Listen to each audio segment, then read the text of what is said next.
A few of you have mentioned that just establishing the infrastructure for this to take off, there are a lot of really wonderfully intentioned but somewhat fragmented players, Parnassus maybe being the exception, but again, they're on one end of the spectrum in terms of their activism.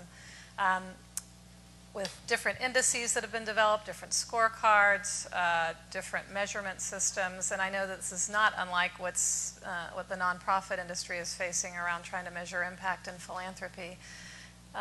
Coming from Schwab, I know 20-some years ago, there was a time back when, if you can remember, most of you can't remember, some of you alumni may remember, but stocks and mutual funds were offered in a very fragmented way, and there was really no way to compare them with each other. And over time, entities like S&P, like Morningstar, were able to pull the industry together and pull the information together that really enabled that growth to occur and the perfect transfer of information.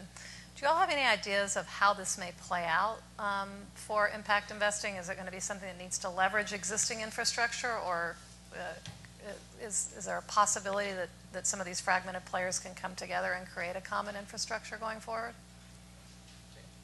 I think yes, and no.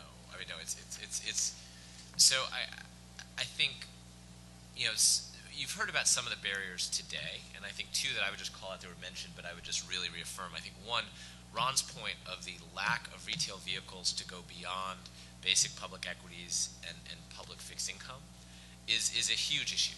It's a huge issue, and I think that it's, you know, that is one of the very legitimate obstacles. You know, there are a lot of obstacles people say are holding them back, which you say, that's nonsense. But that's a real one. And I think it's really, with that of the pieces of work that Impact Assets is doing, it's absolutely critical. Two is existing intermediaries and institutions push back against this stuff and resist it. There was a surreal panel that I listened to of some asset consultants and private bankers who say they're active in this space, talking about, well, you know, we need to manage our clients' expectations about what we can really do, and they need to be patient with us. And I think this sense of the, you know, once again, you all are their clients.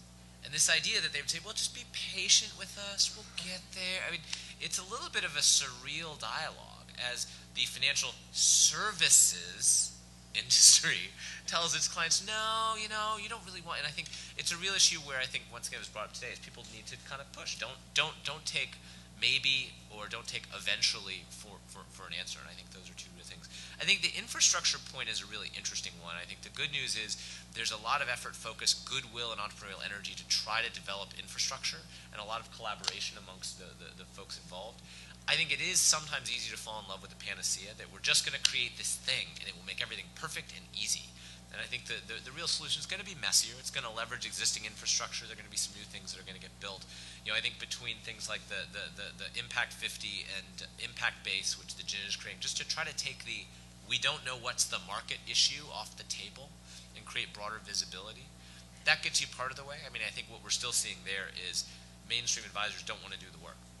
You know, and I think this is where we're getting hired, is they're saying, okay, great, we know it's out there, but you know, we have fewer research. Can somebody just make this go away? Either make us not have to deal with it or deal with it for us. And so I think that's an issue that we're never going to get around. But.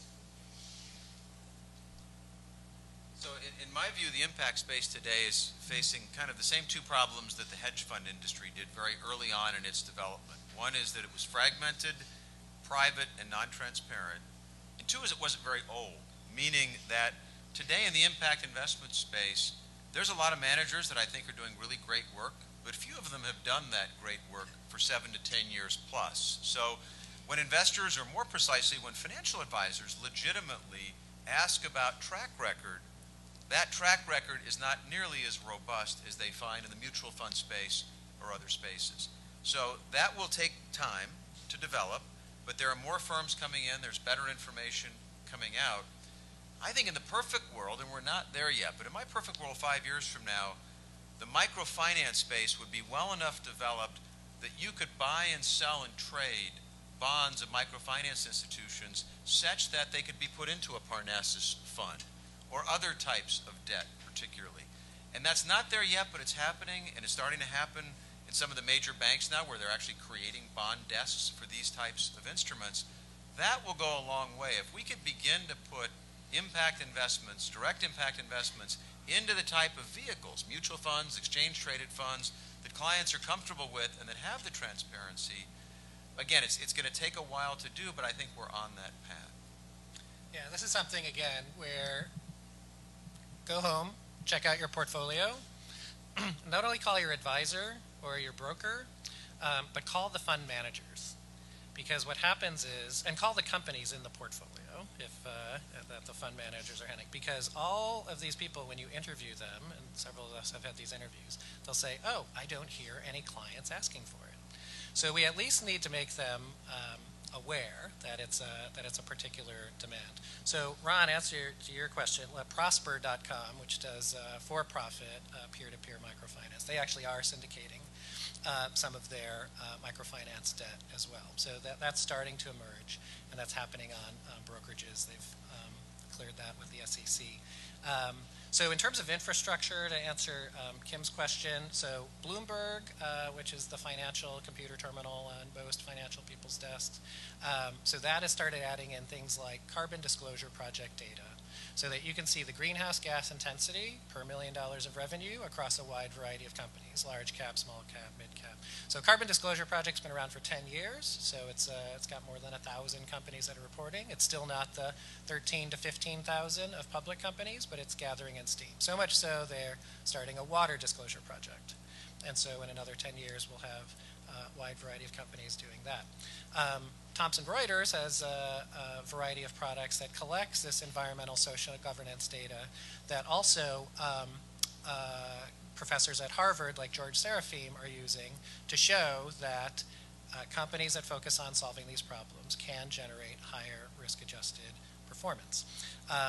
Then there's Morningstar, which really doesn't have tools for impact investors. They write about it, but they haven't really integrated anything. Yahoo Finance doesn't really have anything, but Google Finance is starting to add it. So there's a wide variety of information that's accessible. And again, everything that we put into our HIP model is publicly accessible. We're not doing anything out of any private information or insider trading. We're just consolidating existing information into our model to build our portfolios, like our HIP Preferred, which is designed for 5% yield and high dividend portfolio and things like that. And this information exists, it's just ignored. So until you speak up as an investor, it's going to continue to be ignored, and we're just going to stretch this out a little bit longer, and we're going to stretch out more risk and less opportunity. And so the challenge for all of us today is to start acting as a group, demanding what you want in your portfolio, and asking tough questions, because most people are scared to talk to their advisor, or they think that the advisor's the expert, so even though it's your money, you're scared to talk to your own advisor.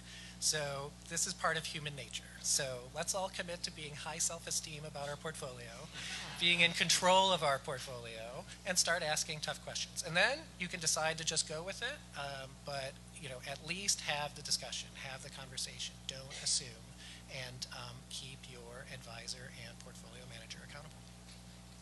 I can speak from the receiver of those letters and phone calls, and it's great. We get a lot of pushback and questions from consultants and people that do this for a living. My favorite is when people write handwritten notes, and it's a direct shareholder with $10,000 in our mutual fund, and I sit down and talk to Jerry Dodson, the founder of Parnassus, about how we're going to reply to this person, and we actually do that. And he used to actually do it on a typewriter. Now he has someone else write them for him, which is usually me or somebody else on the team.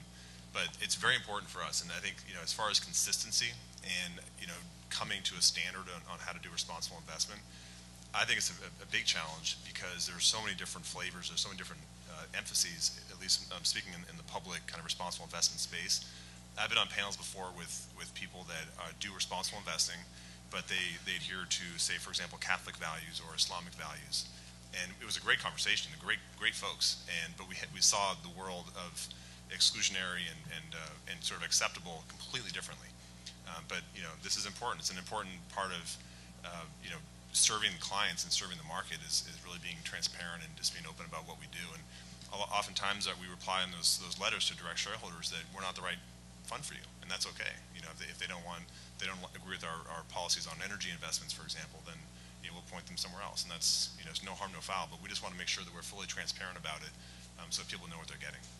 Nearly Actually, every student asks this question when they go have a job interview. How is your company creating positive impact? How are you changing the world?